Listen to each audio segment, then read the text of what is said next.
આપનું સ્વાગત છે। કરુણા અભિયાન અંતર્ગત 14 જેટલા ઘાયલ પક્ષીઓનું રેસ્ક્યુ કરી પશુ દવાખાને સારવાર આપવામાં આવી। મકર સંક્રાંતિ એટલે પતંગોનું મહોત્સવ। આ પાવન દિવસે દાનનું મહિમા પણ અનેરું છે। આપણા શાસ્ત્રોમાં વિવિધ દાન કરવાથી ફળ પ્રાપ્તિ થાય છે।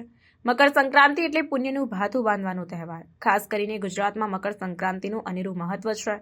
મકર સંક્રાંતિના દિવસે આકાશ રંગબેરંગી પતંગોથી છવાયેલું રહે છે। લોકો શેરડી, ઊંધિયું, ઉબાડિયું, ખમણ, તલની ચીકી, સિંગની ચીકી, મમરાના લાડુની મોજ સાથે પતંગની મોજ માણતા હોય છે। પણ આ પતંગના એક દોરાથી એક પક્ષીની જિંદગી જોખમાઈ જાય છે। ત્યારે ગુજરાત સરકાર તેમજ વિવિધ સેવાકીય સંસ્થાઓના સહયોગથી કરુણા અભિયાન હાથ ધરવામાં આવેલ। ત્યારે મકર સંક્રાંતિના પાવન પર્વ નિમિત્તે સુરેન્દ્રનગર જિલ્લાના ધ્રાંગધ્રા શહેર ખાતે અરાઇઝ ગ્રુપ ધ્રાંગધ્રા, વન વિભાગ ધ્રાંગધ્રા તથા પશુ ચિકિત્સા ધ્રાંગધ્રા દ્વારા 10 થી 20 જાન્યુઆરી સુધી કરુણા અભિયાન હાથ ધરવામાં આવ્યું। ત્યારે 14 જેટલા પક્ષીઓનું રેસ્ક્યુ કરવામાં આવ્યું હતું, જેમાં 3 પક્ષીઓના મોત નીપજ્યા હતા। રાઇઝ ગ્રુપ દ્વારા જન અપીલ કરવામાં આવી કે આપની આસપાસ પતંગના દોરા, ફાટેલ પતંગો અગાસી, ધાબે કે ઝાડે લટકતી હોય તો તેનો નાશ કરવો, જેથી કરીને કોઈ અબોલ પક્ષી તેમાં ફસાય નહીં। હું ડૉક્ટર પ્રિતેશ બી પટેલ, પશુ ચિકિત્સા અધિકારી, પશુ દવાખાના ધ્રાંગધ્રા। પશુ દવાખાનાની ટીમ, ફોરેસ્ટની ટીમ અને અરાઇઝ ગ્રુપ દ્વારા 10 જાન્યુઆરી 2025 થી 20 જાન્યુઆરી 2025 સુધી કરુણા અભિયાન અંતર્ગત પશુ દવાખાને ખાતે પશુ પક્ષી સારવાર કેમ્પનું આયોજન કરેલ છે। આ કેમ્પ દરમિયાન અત્યાર સુધીમાં ટોટલ 14 ઘાયલ પક્ષી રેસ્ક્યુ કરી પશુ દવાખાના ખાતે લાવેલ છે। 14 પૈકી 3નું મૃત્યુ પામેલ છે અને બીજા 11 અત્યારે સારવાર હેઠળ છે।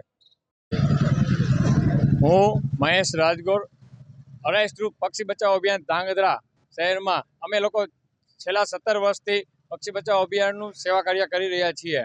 આજ રોજ ઉત્તરાયણ નિમિત્તે અમે અમારા મોજ શોખ જતા કરીને અમે આ પક્ષી બચાવનું સેવા કાર્યમાં સહભાગી છીએ।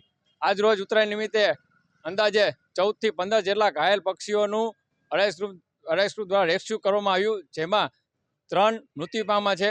એમાં હાલમાં પશુ દવાખાને ડૉક્ટરશ્રી દ્વારા એમના ઓબ્ઝર્વેશનમાં છે।